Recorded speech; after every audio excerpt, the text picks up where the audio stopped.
Hello everyone, welcome to my channel. कैसे हैं आप? आई होप आप सभी अच्छे होंगे। आज के इस वीडियो में हम बात करेंगे national institute of technology Srinagar की, एनआईटी श्रीनगर। इनकी तरफ से भी इनवाइट किए गए हैं applications for PhD and yes, उसी को हम इस वीडियो में डिस्कस करेंगे। फर्स्ट ऑफ ऑल आप इनके ऑफिशियल वेबसाइट पे विजिट करेंगे जो कि है nitsri.ac.in, राइट। देन यहाँ मेन्यू टैब दिख रहा है, आप इसे एक्सपैंड करेंगे, ओपन करेंगे, क्लिक करेंगे इस पर, फिर आप एकेडमिक्स पे क्लिक करेंगे, देन एडमिशन्स 2022, राइट। एंड इसमें आपको दिख जाएगा एडमिशन्स 2023 का ऑप्शन। देन इस पर्टिकुलर डिस्प्ले पेज से, सो इसका लिंक डिस्क्रिप्शन में मैं प्रोवाइड कर दूंगी। यहाँ पे आप डिफरेंट कोर्सेज के लिए नोटिफिकेशन देख सकते हैं, और किसी कोर्स में इंटरेस्ट हो तो उसको देख लीजिएगा। हमें बात करनी है पीएचडी की, सो ये रहा notification for PhD program. Yes, registration link है, एनओसी है, नोटिफिकेशन है। चलिए देखते हैं नोटिफिकेशन। ये है एडवर्टीजमेंट नोटिस, 31 मई को आया था। सबसे पहले स्पेशलाइजेशंस हैं, डिपार्टमेंट हम डिस्कस कर ले रहे हैं। आप प्लीज़ एरिया देख लीजिएगा, रिसर्च स्पेशलाइजेशन जो है ये देख लीजिएगा, ठीक है।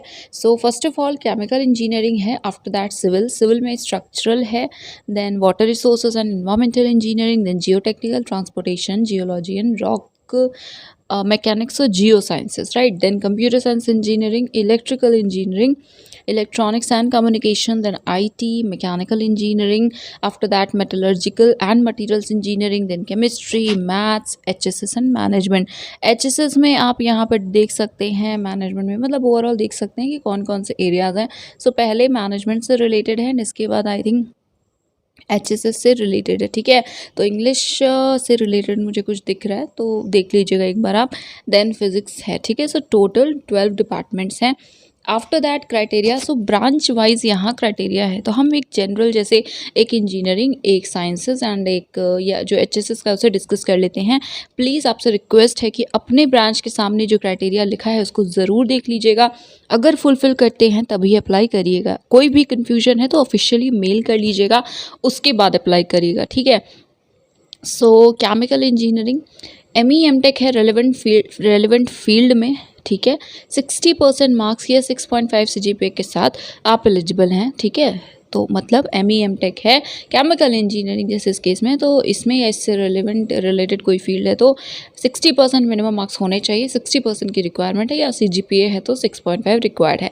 5% का या 5 पॉइंट्स का जो है रिलैक्सेशन वो है SC ST कैंडिडेट्स के लिए, ठीक है। नेक्स्ट, डायरेक्टली बैचलर्स के बाद अप्लाई करना चाहते हैं तो कर सकते हैं। अगर BE BTech किया है, वैलिड गेट स्कोर है, तो यस आप एलिजिबल हैं अप्लाई करने के लिए। और ऑफ कोर्स BE BTech जो भी किया है उसमें आपकी जो CGPA हो वो मिनिमम 8 हो, या फिर मार्क्स हैं तो 75% मिनिमम मार्क्स होने चाहिए। अगेन 5% रिलैक्सेशन भी है, ओके। या फिर अगर MSc किया है, डायरेक्टली आप अप्लाई करना चाहते हैं केमिकल इंजीनियरिंग PhD के लिए, उस केस में 60% मार्क्स अगर हैं, साथ में वैलिड गेट स्कोर या नेट है CSIR UGC, तो उस केस में आप एलिजिबल हैं, अप्लाई कर सकते हैं, ठीक है। देख लिया आपने कि कहाँ पे नेट गेट रिक्वायर्ड है, कहाँ पे नहीं। MTech के साथ नहीं लिखा है अभी तक, तो अब देखते हैं कि क्या है criteria for institute fellowship and available है भी या नहीं। आफ्टर दैट आप यहाँ पे सिविल इंजीनियरिंग देख सकते हैं। इसमें देखिए रेलेवेंट डिग्रीज कौन कौन सी हैं, जैसे BE BTech है, किसी में भी नहीं, इनमें से किसी इंजीनियरिंग डिपार्टमेंट में है तभी आप एलिजिबल होंगे। इसी तरह से ME MTech है, यहाँ पे देख लीजिएगा। एंड डिग्रीज कौन कौन सी रेलिवेंट है, वो है MSc है तो किस में हो सकता है, एंड ये सारी कुछ इन्फॉर्मेशन है, ठीक है। यस ये सिविल इंजीनियरिंग के लिए ही है शायद, I am not sure. Okay wait, I think ये जो रेलिवेंट डिग्रीज ऊपर लिखा हुआ था ना, उससे रिलेटेड है कि कौन कौन सी जो डिग्रीज हैं वो रेलिवेंट हैं इस फील्ड से, राइट। जैसे यहाँ सिविल है, okay. Again I am not 100% sure. जैसे यहाँ देखिए सिविल लिखा हुआ है, इससे रेलेवेंट फील्ड है ऊपर जो लिखा है, या केमिकल से रिलेटेड है या जनरल है, इसमें थोड़ा सा कन्फ्यूजन है। देखिए आपको ज़्यादा पता होगा, अगर आप सिविल इंजीनियरिंग में कर रहे हैं PhD या इससे रिलेटेड, तो आपको पता होगा ना कि आपका वर्क जो है स्पेशलाइजेशन वो किस पर्टिकुलर डिसिप्लिन से रिलेटेड है। तो उस केस में आप देख लीजिएगा। आई एम रियली सॉरी, मुझे नहीं आइडिया है। नेक्स्ट यहाँ पे कंप्यूटर साइंस इंजीनियरिंग है, तो इसी तरह से है BE BTech है, तो आपके लिए रिक्वायरमेंट होती है गेट की, बट यहाँ पे देखिए जैसे कहीं नहीं लिखा है कि get required. Okay, I am really sorry, ये एंड लिखा है, तो बी टेक में ये चाहिए एंड एम टेक में ये चाहिए, ठीक है। ये है तो ये भी ध्यान रखिएगा, जहाँ और लिखा है मतलब दोनों में से कोई भी एक, जहाँ एंड लिखा है वहाँ पे दोनों कंडीशंस फुलफिल करनी होगी, ठीक है। सो यस, इसी तरह से यहाँ पे है जैसे साइंसेज में बोला था, तो केमिस्ट्री के लिए अगर अप्लाई करना है तो मास्टर्स डिग्री, सो एमएससी होना चाहिए, साथ में नेट या गेट हो आपके पास। ऑल्सो मास्टर्स में 60% मार्क्स हैं, तभी आप एलिजिबल होंगे अप्लाई करने के लिए, ठीक है। सो नेट रिक्वायर्ड है यहाँ पे। मैथ्स में भी नेट रिक्वायर्ड है, एचएसएस में यस अगेन गेट या नेट आपके पास होना चाहिए। मार्क्स का क्राइटेरिया 60% का ही है, राइट। फिजिक्स में है नेट हो या गेट हो या जेस्ट हो। सो यस, ये कुछ बातें थी। इसके बाद है 1500 एप्लीकेशन फ़ी। सो अगर आप अप्लाई कर रहे हैं 2 स्पेशलाइजेशन के लिए तो वो डबल हो जाएगा, ठीक है। तो पर specialization application fee for general OBC NCL candidates is 1500 and for SC ST EWS PWD is 750, ठीक है, पर स्पेशलाइजेशन, याद रखिएगा। नेक्स्ट है कि प्रोसेस क्या है। सो देखिए, आप अप्लाई करेंगे, स्क्रीनिंग होगी, लिस्ट आती है शॉर्टलिस्टेड कैंडिडेट्स की, फिर अगर आप शॉर्टलिस्ट होंगे तो जो फर्दर प्रोसेस है जैसे रिटन हो या इंटरव्यू, तो उसके लिए आपको बताया जाएगा, ठीक है। आफ्टर दैट एडमिशन कैटेगरीज, तो जी हाँ, इंस्टीट्यूट फेलोशिप कैटेगरी है। सो 6 कैटेगरीज है, राइट। सो देखिए, फुल टाइम में एक तो इंस्टीट्यूट फेलोशिप के साथ है, मतलब आपके पास जीआरएफ नहीं है, आपको फेलोशिप इंस्टीट्यूट से मिलेगी।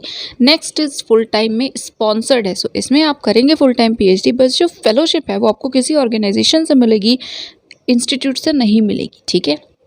थर्ड कैटेगरी है पार्ट टाइम स्पॉन्सर्ड, सो स्पॉन्सर आपको कोई और ऑर्गेनाइजेशन करेगा, बट आप पीएचडी पार्ट टाइम करेंगे। इसी तरह से नेक्स्ट है फुल टाइम, सो आपके पास जीआरएफ है, इंस्पायर फेलो है, कोई ऐसी फेलोशिप है। तो देखिए डिफरेंस क्या है स्पॉन्सर्ड और यहाँ पे जिसमें स्पॉन्सर्ड नहीं लिखा है। स्पॉन्सर्ड मतलब ये है कि कोई ऑर्गेनाइजेशन आपको स्पेसिफिकली यहाँ पे स्पॉन्सर कर रहा है पीएचडी करने के लिए, बट अगर आप बात करते हैं जैसे आप जेआरएफ हैं, तो उस केस में क्या है, फंडिंग एजेंसी आपका सर्टेन है, तो आप इस कैटेगरी में अप्लाई करेंगे, ठीक है। कोई और ऑर्गेनाइजेशन पर्टिकुलरली अगर आपको करता है स्पॉन्सर, तब आप फुल टाइम स्पॉन्सर्ड कैटेगरी के कैंडिडेट होते हैं।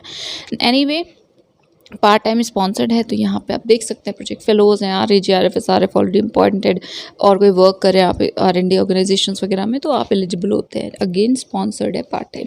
आफ्टर दैट यहाँ पे सेल्फ फाइनेंस, तो देखिए पार्ट टाइम स्पॉन्सर में भी 2 तरह है, एक तो नेशनल इंटरनेशनल कोई ऑर्गेनाइजेशन है प्रॉपर वो, एंड 5th वाले में है कि आप आ रहे हैं प्रोजेक्ट है रिसर्च से रिलेटेड है, ऑर्गेनाइजेशन ऐसा है जो कि R&D वाला है, तो उस केस में आप इस कैटेगरी में करेंगे अप्लाई, ठीक है। एंड लास्ट है सेल्फ फाइनेंस, किसी भी सोर्स से आपको फेलोशिप नहीं मिलेगी, इंस्टीट्यूट फेलोशिप भी नहीं मिलेगी, और आप फिर भी पीएचडी करेंगे, ठीक है। देन ये सारे डॉक्यूमेंट्स हैं जो रिक्वायर्ड होंगे, तो इन्हें देख लीजिएगा। जो भी कैंडिडेट्स अभी फाइनल ईयर में है, क्या अप्लाई कर सकते हैं? हाँ जी, आप बिल्कुल कर सकते हैं, बट अगर आप सेलेक्ट हो गए तो जब एनरोलमेंट हो रहा होगा तो आपको सर्टिफिकेट या मार्क्स वगैरह जो भी स्कोर कार्ड, वो आपको सबमिट करना होगा। अभी के लिए आप क्या करेंगे, जो परसेंटेज फील्ड है उसमें 0 एंटर कर देंगे, ओके। एंड बाकी जो लास्ट सेमेस्टर तक के जो भी आपके मार्कशीट्स वगैरह हैं, ट्रांसक्रिप्ट्स हैं मार्क्स के, तो वो आप यहाँ पे अपलोड करेंगे, ठीक है। After that sponsored full time के लिए है कौन से डॉक्यूमेंट्स, तो वो आप देख सकते हैं, एनओसी होगा, स्पॉन्सरशिप सर्टिफिकेट होगा, 2 इयर्स की रेगुलर सर्विस है इसका प्रूफ होगा, रिलीविंग ऑर्डर होगा कि हाँ भाई आप कोर्स वर्क कर सकते हो जा करके, डेपुटेशन ऑर्डर भी होगा, ठीक है, 6 मंथ्स के लिए वही कोर्स वर्क करने के लिए। यहाँ पर कुछ एग्जाम्पशंस भी हैं। सो अगर आप स्पॉन्सर्ड कैटेगरी में अप्लाई कर रहे हैं या सेल्फ फाइनेंस, तो आप एग्जेम्प्टेड हैं नेट, गेट या जेस्ट से। सो आई थिंक आप समझ सकते हैं कि इससे तो यही क्लियर है कि अगर आप इंस्टीट्यूट फेलोशिप कैटेगरी में अप्लाई करना चाहते हैं तो हाँ रिक्वायर्ड है, ऐसा लग रहा है। सेकंड है कि इंटरनल जो स्पॉन्सर्ड कैंडिडेट्स हैं वो भी एग्जेम्प्टेड है, उन्हें रिटर्न नहीं देना है एंड डेपुटेशन ऑर्डर वगैरह भी नहीं देना है, ठीक है। जो बाकी 4th and 5th admission categories थी तो वो आप भी एग्जेम्प्टेड है, आपको रिटर्न नहीं देना। एंड जो स्पॉन्सर्ड पार्ट टाइम कैटेगरी 5 है वो एग्जेम्प्टेड है, उन्हें प्रूफ नहीं देना 2 ईयर सर्विस का, ठीक है। सो अब अपना नंबर देख लीजिएगा कौन से कैटेगरी में 1 2 3 4 5, तो उसके अकॉर्डिंग आप इसे चेक कर सकते हैं। नेक्स्ट यहाँ पे पॉइंट है इंपॉर्टेंट एसर्शंस में कि हॉस्टल अवेलेबल नहीं है, खुद से अकोमोडेशन करना पड़ेगा, रह पाए तभी अप्लाई करिएगा, क्योंकि आपने भी अप्लाई कर दिया, आपका सिलेक्शन हो गया, सब कुछ सही है, बट वहाँ रहने को ही जगह ना मिले तो फिर आपको छोड़ना पड़ता है कई बार। सो इन सारी चीज़ों को कंसिडर कर लीजिएगा। आफ्टर दैट वो कैंडिडेट जिन्होंने एमटेक अपना NIT श्रीनगर से किया है तो आप भी अप्लाई कर सकते हैं, मतलब स्पॉन्सर्ड कैटेगरी में किया है तो आप कर सकते हैं, बट सिर्फ मतलब ये कंडीशन है कि 2 एकेडमिक ईयर के जो सेशंस है वो हो जाए तो उसके बाद ही कर सकते हैं, ठीक है। एंड एमटेक डिग्री जैसे आपने कंप्लीट कर ली आज, तो आज से 2 एकेडमिक जो भी सेशंस हैं उसके बाद कर सकते हैं आप। हेल्पलाइन नंबर है, ये कॉन्टैक्ट नंबर है, जो भी इशू है, क्वेरी है, आप इनसे कॉन्टैक्ट कर लीजिएगा। लास्ट डेट क्या है, सो 20 जून है। एप्लीकेशंस ऑलरेडी स्टार्ट हो चुके हैं। एंट्रेंस टेस्ट वगैरह की डेट आपको बाद में पता चल जाएगी, ठीक है। सो ये था कंप्लीट इन्फॉर्मेशन। फेलोशिप है, नेट गेट रिक्वायर्ड है, सब मुझे तो यही लग रहा है। अब आप एक बार इस नंबर पे कांटेक्ट करके कंफर्म कर लीजिएगा। बाकी एग्जामिशन किन्हें किन्हें मिला हुआ है ये सारी चीज़ें आप देख सकते हैं कैटेगरी नंबर से, सो इसको देख लीजिएगा। एंड और कोई इशू है तो बताइएगा मुझे कमेंट सेक्शन में।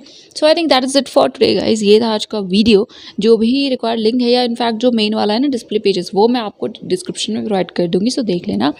एंड अगेन देखिए, अगर आपको वीडियो हेल्पफुल लगता हो, अगर आपको चैनल हेल्पफुल लगता हो, तो वीडियो के साथ आपको पता है आपको इसे चाहें तो आप शेयर कर सकते हैं, लाइक कर दीजिएगा। कोई इशू है तो आप कमेंट सेक्शन में बता दीजिए। इनफैक्ट सजेशन है, कुछ गलत कर रहे हो, कुछ और मुझे अच्छा करना चाहिए, बेहतर करना चाहिए, सो दैट चैनल जैसे पहले ग्रो हो रहा था वैसे हो, तो वो मुझे बताइए। एक चीज़ मुझे पता है रीज़न कि मैं रेगुलर नहीं हो पा रही हूँ, जितना भी कोशिश कर लूँ। एंड लाइक इस ईयर तो बहुत ही कम मैं रेगुलर रही हूँ, तो वो एक रीज़न है, but that is okay. I am trying my best. और इसके अलावा आप कुछ भी सजेशन देना चाहें तो you are most welcome. Please comment करिएगा, सजेस्ट करिएगा। एंड अगर अभी तक चैनल को सब्सक्राइब नहीं किया है तो प्लीज़ चैनल को सब्सक्राइब कर लीजिए। एंड यस, यही बातें थी। ये था आज का video. Thank you so much for watching this.